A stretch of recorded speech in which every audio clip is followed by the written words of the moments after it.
melt is when I'm ocean waves.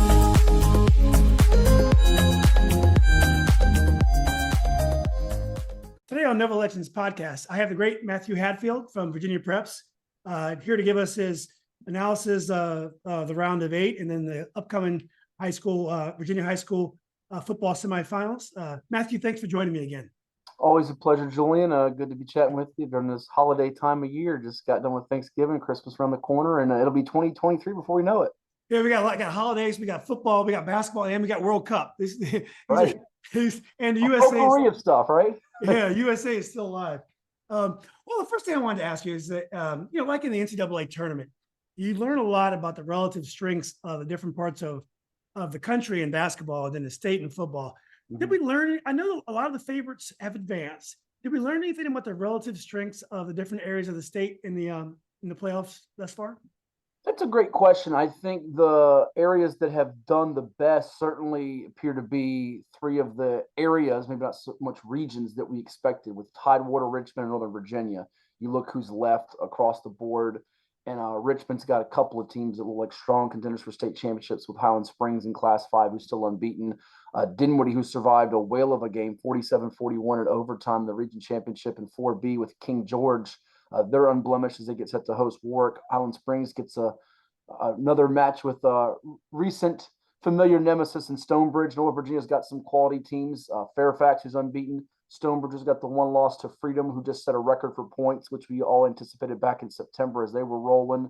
Madison's come out of nowhere after an 0-3 start. An 0-3 start we talked about back in late August that we wondered about them with 28 seniors graduating, and Justin Council's done just a remarkable job as they beat Centerville again to win a region title. And in Tidewater, you've got some teams we've seen before. Phoebus, who's trying to go back and win a state championship. They've been absolutely dominant and bludgeoning teams in Class 3, certainly highlighted by that win over Oscar Smith to close out the regular season. Maury and Green Run meet again in a much anticipated rematch in the Class 5 state semifinals, and again, it will take place at the Virginia Beach Sportsplex. Maury's got the one loss out of state to New Bern out of North Carolina. Green Run's undefeated with a high-flying passing attack led by Kevin White. And then Western Branch is one of the new kids on the block, if you will, but we saw them on the cusp, on the verge, if you will. And Rashad Cook's been building that program with a couple of standout players, and Shamik Blizzard running the ball, and Paul Billups, the UNC commit at wide receiver, beating Oscar Smith was certainly that big hurdle for them. So we see those familiar teams. I think in terms of the regions it's been the best, or areas, I look at the competition we've seen in 4B, which was great, which we saw coming. And in 3C, I think we learned those Lynchburg Seminole teams that play each other, the Brookvilles, the Liberty Christian, and kudos to Brad Bradley at Heritage of Lynchburg.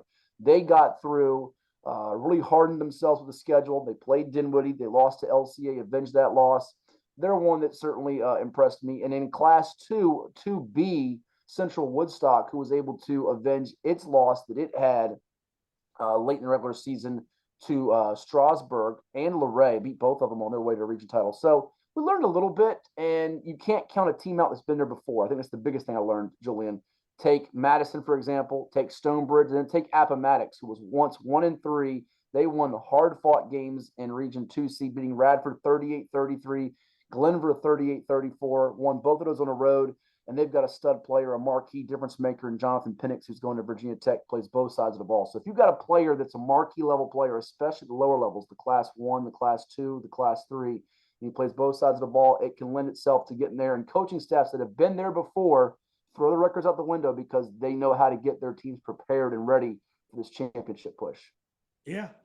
That's a good analysis. Well, let's go right to Class 6 in the marquee matchup. Freedom, Darrell Overton's Freedom high-flying offense, a historic team, going against Western Branch, as you call the new kid on the block. Now, the thing that sticks out at me is, Freedom plays that spread-out offense, no huddle. The games are long because, it's, the way they play, they isolate the receivers, very tough. The thing that gets me about this, Western Branch appears to be a defensive team. Patriot really wasn't. I know Champ scored 50-something points on them. Western Branch, if they get a couple of scores behind, can they get back into? Do they have the firepower to get back in the game if they get behind? I don't think so, Julian, because I just go to the Oscar Smith game in the region semifinals where they completed just one pass the whole night with Taquan Trotman to Paul Billups. Take another game, for example, they just played Manchester and they had to really rely on the running game heavily against the Lancers. They got 14 points in the first quarter, scored 7 before halftime, but they were just 3 of 12 for 47 yards passing in that game. That's not going to cut it against Freedom. You can't be one-dimensional and keep up.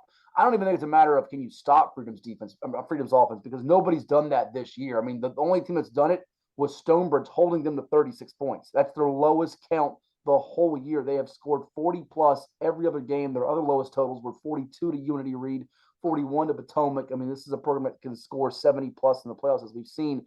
This game to me is going to a little bit remind me of a few years back when Maury made its first foray into the state playoffs. They ran into Highland Springs, and Doree McCain, I think he knew that they had their work cut out for him. And that night, Maury actually scored a lot of points on Highland Springs in that state playoff matchup. They scored 28 on them, which sounds like a lot. Problem was Highland Springs scored 71.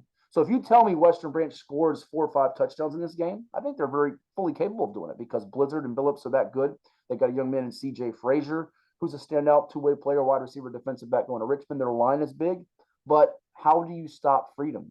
Even though Western Branch's defense has been good and they say they've seen Tidewater teams, nobody's done this. So until we see somebody do this against the highest scoring team in VHSL history, you're going to have to disrupt the timing, hit the quarterback early, and get them out of their element quickly, and then bleed the clock. And I just don't know that you can. And even though Freedom's defense is giving up, a substantial amount of points in a few games, the 26 to Garfield, the 35 to Champ, the 21 to Patriot, I think up front we might be selling them a little bit short because TJ Bush has been a wrecking crew, the Coastal Carolina commit, and they have some hard hitters in that front seven. So running the ball on them is easier said than done. And I think Freedom's they've been prepared for this moment.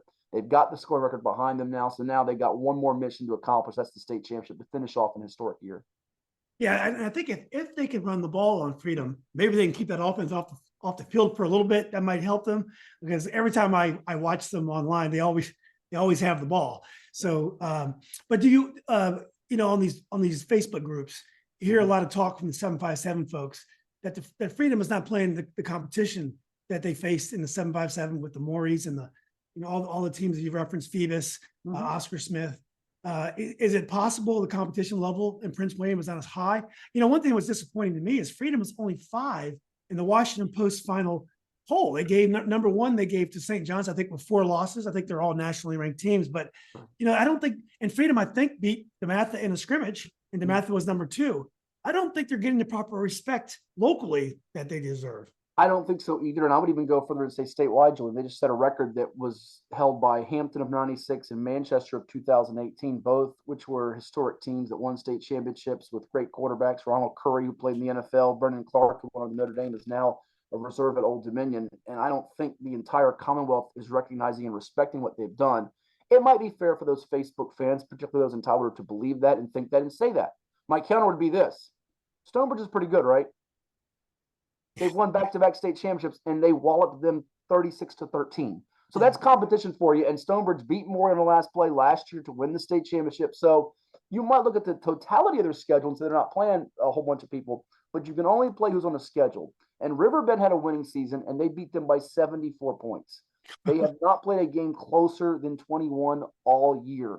And you're asking Western Branch, who does have a couple blemishes, 2-0 to Oscar Smith and to Kings Fork, to go out there and shut down an offense that has not been shut down all year.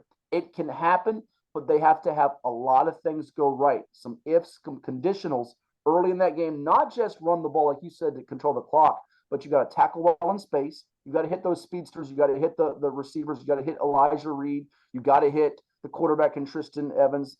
How about the running back, Jeff Everton Jr., who's quietly had 2,000 plus all-purpose yards? He's been just fantastic as a 10th grader. You've got to get them out of their element.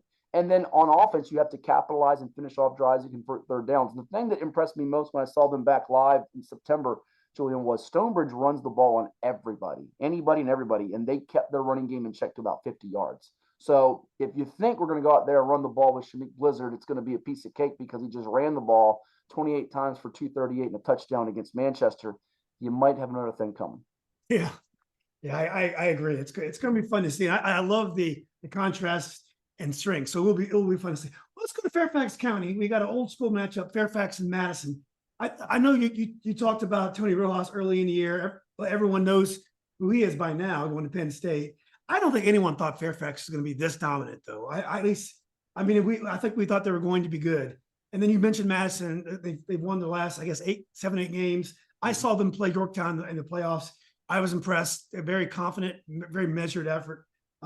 What do you see in this game? And can the winner of this game compete with Freedom or Western Branch? Compete, yes. Win, it's going to be hard. Either team they see, particularly if it's Freedom with all the explosiveness and home run strike ability they have.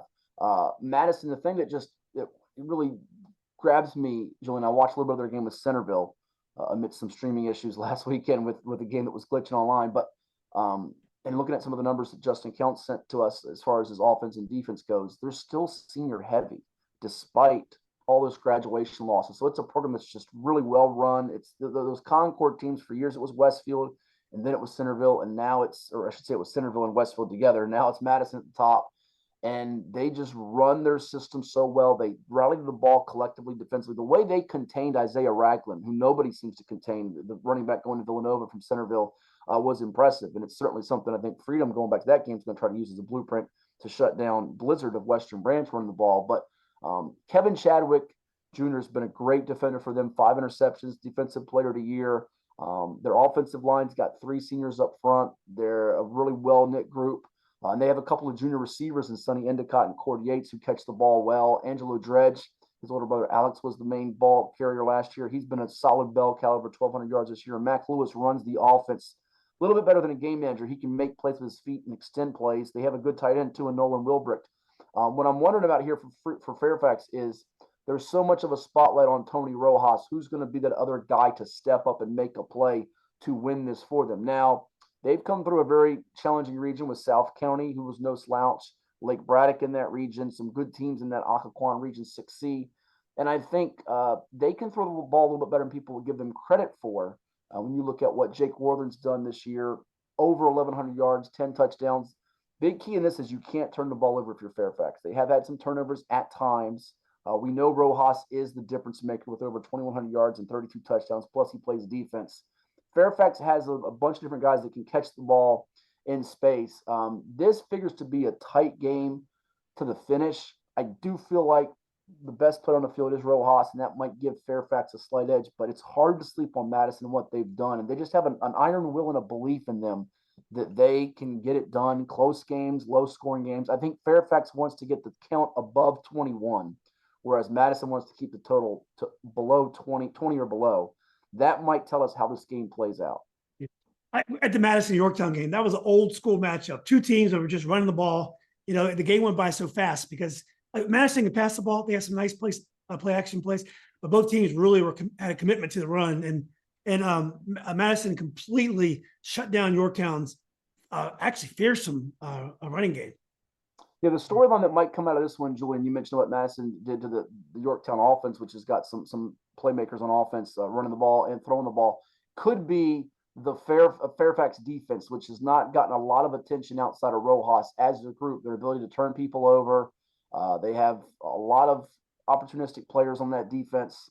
I could see that being something that comes out of this saying, wow, they stepped up in a big spot, and not just Rojas. They have some other players that can make plays as well. I mentioned more than he doubles. They've also got Cameron Love, who's got a few interceptions. I could see a couple of players on the Fairfax defense sort of make their mark and name in this spot to get to the state championship at Old Dominion. I might give them a slight edge, but I tell you what, I'm just super impressed with what Justin Counts and Madison have done, because at 0-3, it could have been easy when they lost those games to Stonebridge on a field goal at the end, Lake Braddock and Yorktown, to say it's just not our year. We lost too much, but they responded to win 10 in a row and do it against some good competition with Westfield and Centerville in their region. I give them a big kudos, because that's something I didn't see coming at the start of the year.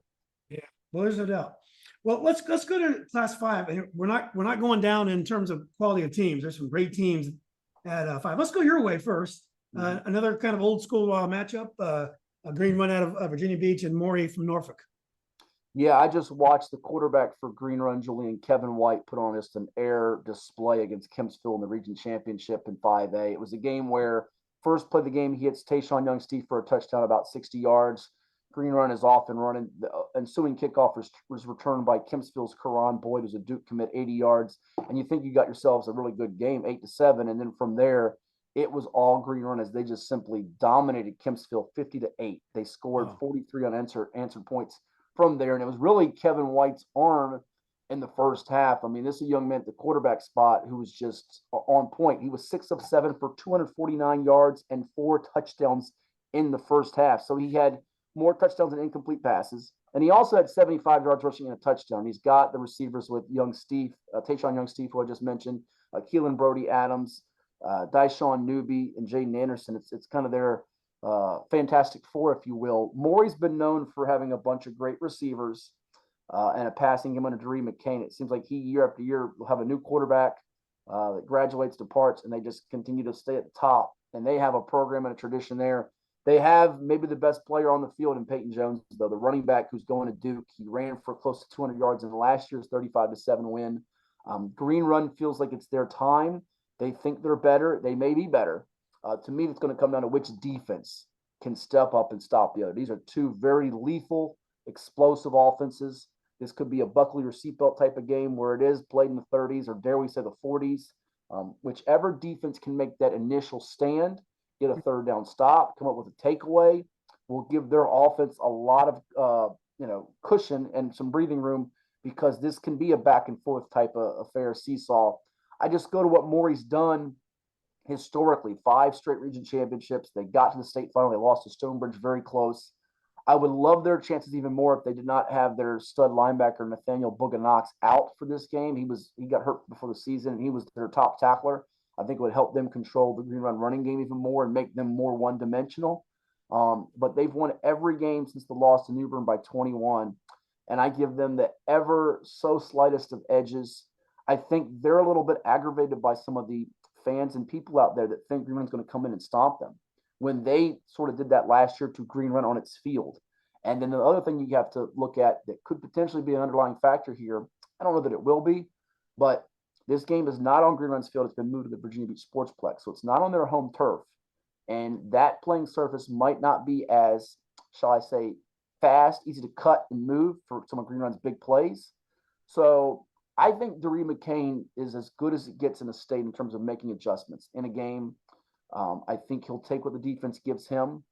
And while Green Run's defense has played very well the last few games, I think Kempsville sort of got in its own way and got a little one-dimensional in the last meeting with the Stallions a week ago. So to me, if I had to make a pick right now, I give Maury the edge by a score. I don't think this is a blowout this time, but it's hard to go against a team that's been so hungry to win the state championship. The one guy that Green Run's got on its side is Kevin White. He could be as good a quarterback as there is playing in this, Julian. So if he has a monster day, Green Run's going to have a great chance to win. If Maury's able to contain him and let him have just an average day, I think the Commodores feel good about winning this by not just a score, maybe multiple scores. It's interesting that they're playing the game on synthetic.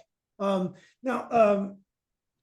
matchup. Can't miss matchup is Highland Springs and Stonebridge. Two of the best programs in the state perennially. I mean, if this is a game that you don't want to miss. So what do you think about this matchup?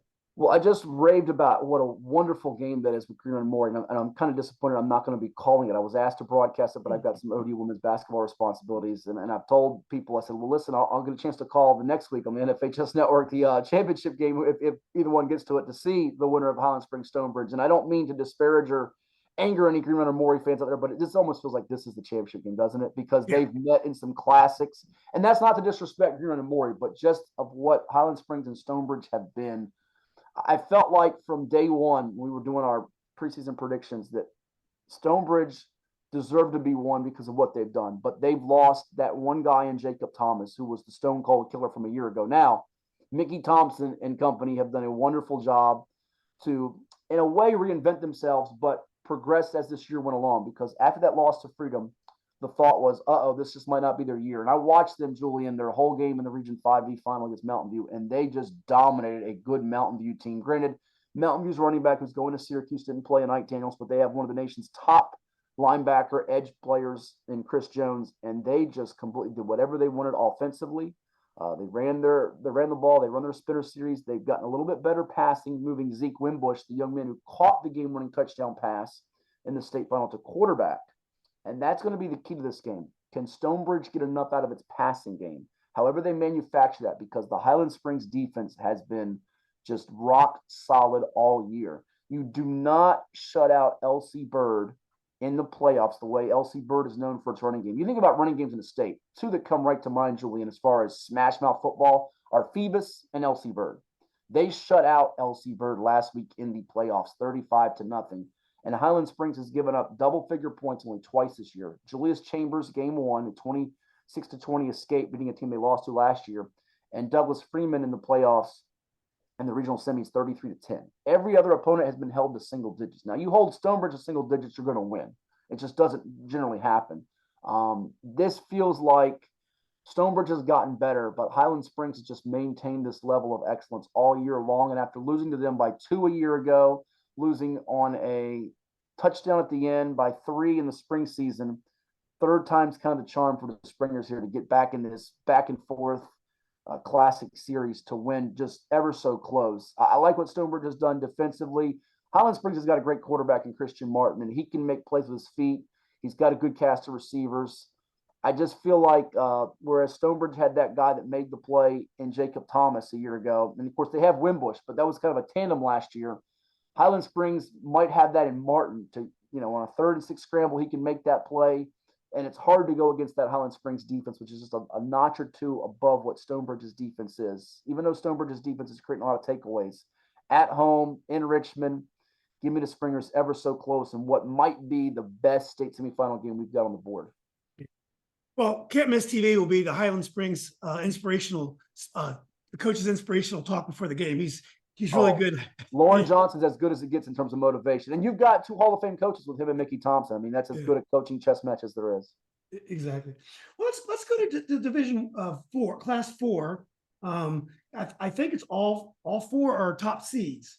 What's your analysis of Division 4? I know you've liked Harry Dalton at Dinwiddie. That was a guy you've liked all year. Warwick is a team we haven't talked much about, but it seems like there's a rise in Peninsula football again, which is good to see. And then you mentioned EC Glass out of Lynchburg. They play Kettle Run from Northern Virginia. So what's your analysis of Class 4? Yeah, one of the storylines I probably didn't hit on as early was the PD is back. The Peninsula District's back with Phoebus. We don't have Hampton there, which we were used to for so many years, but we got Phoebus and we got Warwick, 2 teams from that district getting on to the state semifinals to represent Tidewater. And that's probably the most successful district in terms of the playoff success that we've had in the 7-5-7. Warwick's defense has given them a chance all year. Corey Hairston, the region coach of the year, has just done a superb job building this program from competitive to good to now on that great level, which is great for them to see if they beat Kings Fork.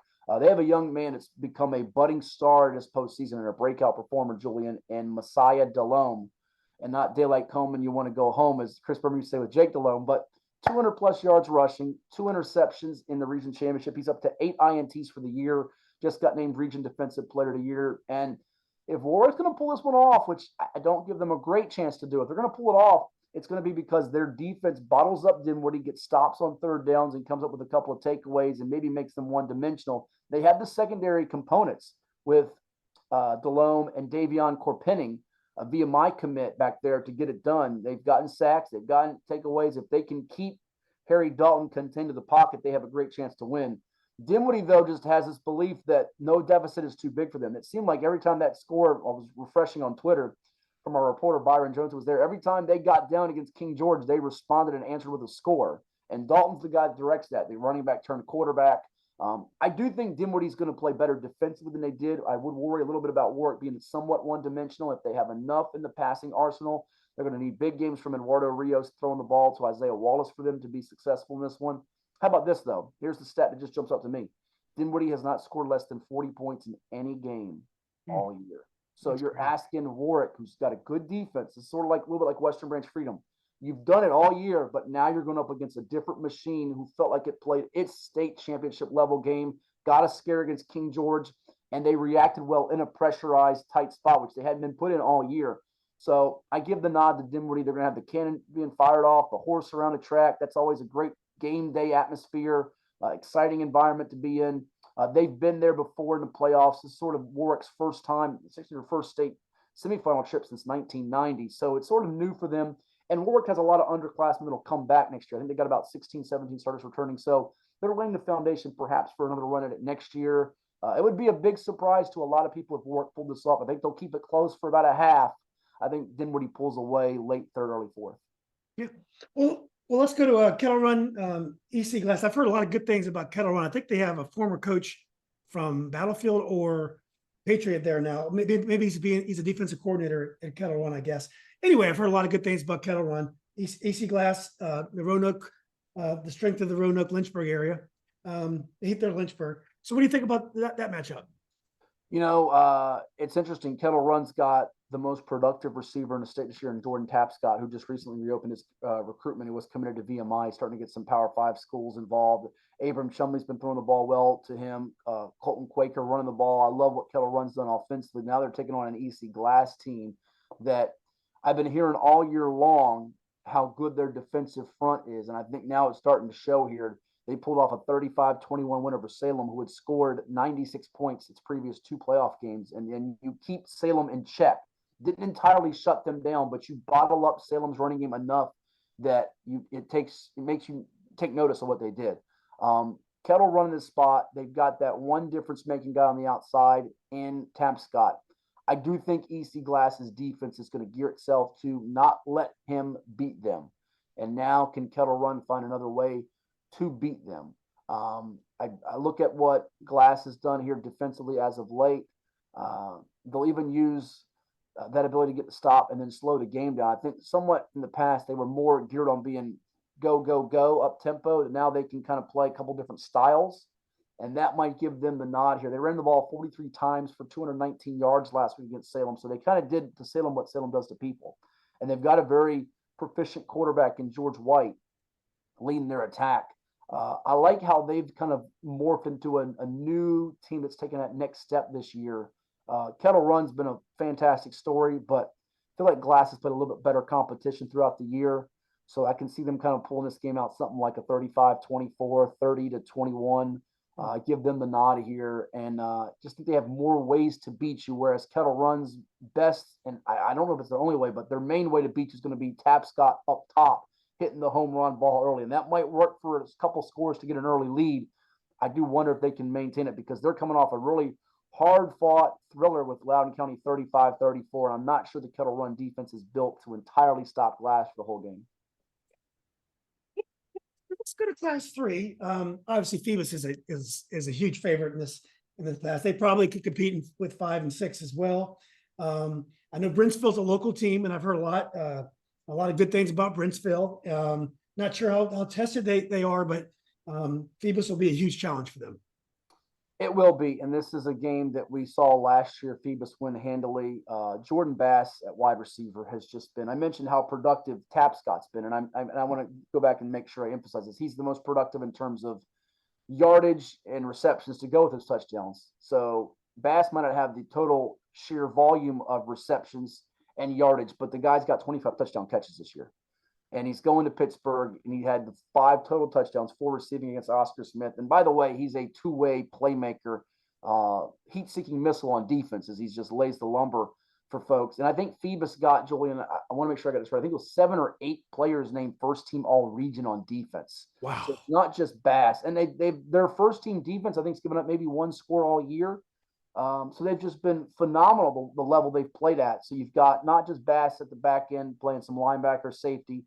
You've got defensive linemen like Michael McMullen, who's got about 15 sacks this year. Anthony Reddick off the edge has got double-digit sacks. He's a junior. They've got playmakers at every level, and that group is so in sync. And that would be the question I have for Brentsville is you're taking on a machine that does not budge. Lake Taylor had the early 6-0 lead on a fumble recovery in the end zone. So Phoebus sort of beat itself in that sense. And it was a 14-6 at the half, that type of game. Phantoms up by a score and a 2-point conversion, but Phoebus never panicked and they kind of breezed from there, 42-16. Last year's game was 43-0.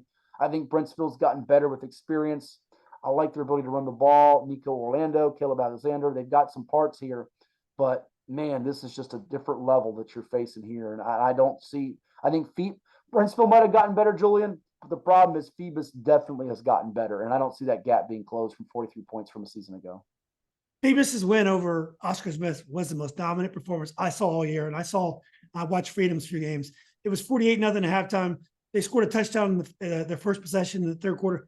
They could have scored two or three more touchdowns. They basically killed the game. So to me, Phoebus is one of the best teams in any class in the state. Listen, I came from the radio station, and it was the game just kicked off to make my trip to Darling, which is about 45 minutes away from. They scored 3 touchdowns, 21-0 before I got through the tunnel. Before they get through the tunnel, I was like, I might as well go home now. But then they scored 4 more once I got there within about 15 minutes before I could even use the bathroom. So there you go. It was an unbelievable performance. It was the most dominant performance I've seen all year. No argument here. Well, let's go to Heritage Christiansburg. One thing that you notice right away, there's no Liberty Christian. Yeah. Well, and a big reason for that, not to give them excuses, because I think you give all the credit in the world to Brad Bradley, his staff and players for just stepping up to the plate. And he's been very outspoken, Julian, about, look, he doesn't think this is an even playing field. You've got a private school that can bring in players, and they're a public school, and they beat them. So this meant a lot to him, the community, and the players there. But let's be honest, Gideon Davidson, the 4-star sophomore running back, did not play due to injury for LCA. If he plays, I'm not saying Heritage doesn't win, but it certainly helped Heritage in its defense to contain them. And I tell you what, they have a lot of different guys that can catch the football for them. I look at their numbers here, and the thing that jumps out at me is they've had 12 different players make a catch this year, led by Tavion Clark's 56 grabs for 739 yards.